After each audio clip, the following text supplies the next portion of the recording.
আসসালামু আলাইকুম। তো আপনারা সবাই কেমন আছেন? আশা করি ভালো আছেন। তো গত কদিন ধরে আপনারা কোনো ভিডিও পাচ্ছেন না। সেজন্য ভাবলাম যে আজকে একটা ভিডিও দেই। তো আপনারা দেখতে পাচ্ছেন এটা হচ্ছে কেইবিবিএফডি। তো এখানে লেখা আছে দেখতে পাচ্ছেন 8.3 কেভিএ 5.5 কিলোওয়াট, হ্যাঁ? এই বিএফডিটাতে সমস্যা ছিল হচ্ছে এটা হচ্ছে আপনার পাওয়ার আসতো না। তো এটার আমি এটার বাস ব্যাংক খুলছি আরকি। আমি ইলেকট্রনিক্স কাজ করার জন্য দেখতে পাচ্ছেন বাস ব্যাংকটা আমার হাতে। তো এটার বাস ব্যাংক, এটার কন্ট্রোল কার্ড বা সিপিইউ কার্ড দেখতে পাচ্ছেন এখানে। তো এটা যে সমস্যা ছিল সেটা বলছিলাম আর কি হচ্ছে আপনার ডিসপ্লেতে কোনো পাওয়ার আসতো না। তো এখন হচ্ছে আপনার কাছে শেয়ার করতে চাই যে এখানে আসলে ডিসপ্লে না আসার কারণগুলো কি কি। তো এর আগে আমি একটা আপনার হচ্ছে কেবিবি ভিডিও দিয়েছিলাম।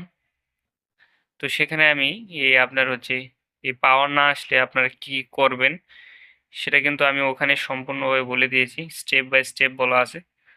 তো যারা ওই ভিডিওটা মিস করছেন আশা করি ওই কেবিবির ভিডিওটা ফেসবুক ইউটিউব দুটোতে দেওয়া আছে, সেখানে আশা করি দেখবেন, দেখলে হয়তো ক্লিয়ার হয়ে যাবেন। সেম সমস্যাই ছিল এটা, এটা তো পাওয়ার আসতো না যেহেতু আমার আইজিবিটি ভালো এবং বাস ভোল্টেজ ঠিক আছে। তো এটা হচ্ছে সুইচিংয়ে চপারকে সুইচিং করছিল না। চপারের যখন এই মসফেট হচ্ছে আপনার সুইচিং করে অন অফ হয় দ্রুত গতিতে। তো সেটা হচ্ছিল না, সেজন্য হচ্ছে আপনার পাওয়ারটা আসতো না। তো সেটা হচ্ছে সলভ করে দিয়েছি। তো যারা কিভাবে সলভ করছি সেটা দেখার জন্য ওই ভিডিওটা অবশ্যই দেখা লাগবে, কারণ হচ্ছে ওখানে আমি সব স্টেপ বাই স্টেপ বলে দিয়েছি। তো আজকে ভিডিওটা আমি বেশি লং করবো না। এখন হচ্ছে আমি এটা হচ্ছে আপনাদেরকে ফিটিং করব, ফিটিং করে আপনাদেরকে পাওয়ার দিয়ে দেখাবো তো এটা রেডি আছে কিনা। তো সাথেই থাকেন।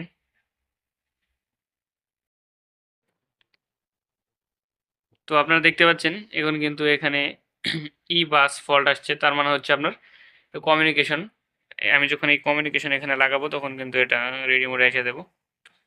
তো আপনারা দেখতে পাচ্ছেন এটা কিন্তু রেডি হয়ে গেছে। তো সম্পূর্ণ ভিডিও দেখার জন্য সকলকে ধন্যবাদ।